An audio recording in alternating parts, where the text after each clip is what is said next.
Sa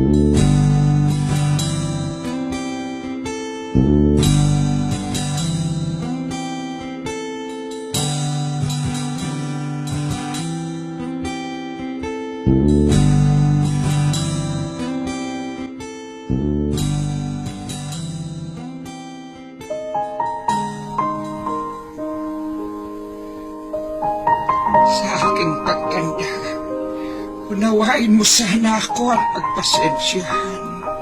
Kapag dala ng kalabuan ng mata, ay nakabasag ako ng pinggan o nakatapon ng sabaw sa pagkainan. Huwag mo sana akong kagagalitan. Paramdami ng isang matanda. Naawa ko sa sarili ko sa tuwing sinisigawan mo ako. Kapag mahina na ang tenga ko at hindi ko maintindihan ang sinasabi mo, huwag mo naman sana akong sabihang dingin.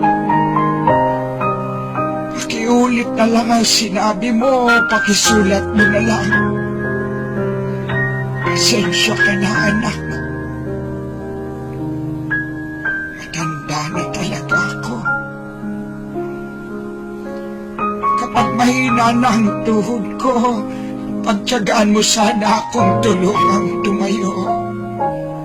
Katulad ng pag-alalay ko sa iyo nung nag-aaral ka pa lamang lumakad.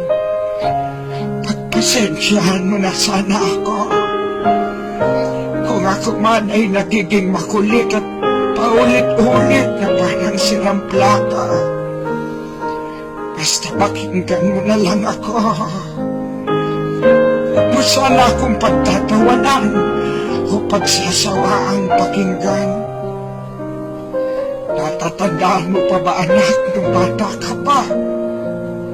Kapag gusto mo ng lobo, ay paulit-ulit mong sasabihin yon.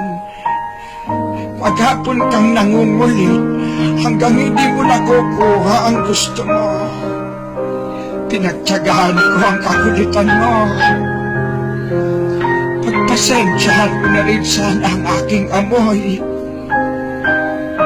Amoy matanda, amoy lupa. Huwag mo sana akong piliting maligo.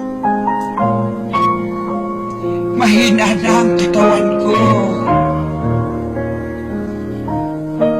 Madaling magkasakit kapag nalamigan. Kaya huwag mo sana akong pandirihan. Natatandaan mo nung bata ka pa.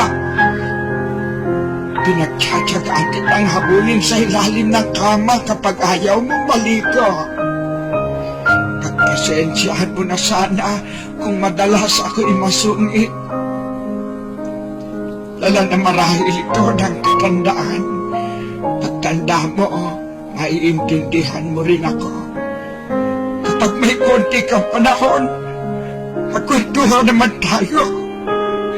Kahit sandali lang, hinip na ako sa bahay. Pagkapang iniisa, walang kausap. Alam ko, busy ka sa trabaho. Balik nais kong malaman mo na sabik na sabik ako.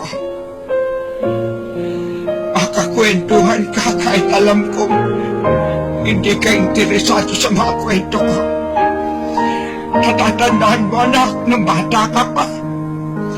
Pinagtyagaan kong pakinggan at intindihin ang pautal-utal mong kwento tungkol sa iyong teddy bear. At kapag dumating ang sandali na ako'y magkakasakit at marakoy sa banig ng karamdaman, huwag mo sana akong pagsawaang alagaan. Pagpasensyahan mo na kung ako man ay maihi o matubi sa higaan. Pagtiyagaan mo sana akong alagaan sa mga huling sandali ng aking buhay. Total, di naman ako magtatagal. Kapag dumating ang sandali ng aking pagpanaw, hawakan mo sana ang aking kamay. Bigyan mo ako ng lakas sa loob na harapin ang kamatayan. Pagpalain ka sana. naging mapagmahal ka sa iyong ama't ina.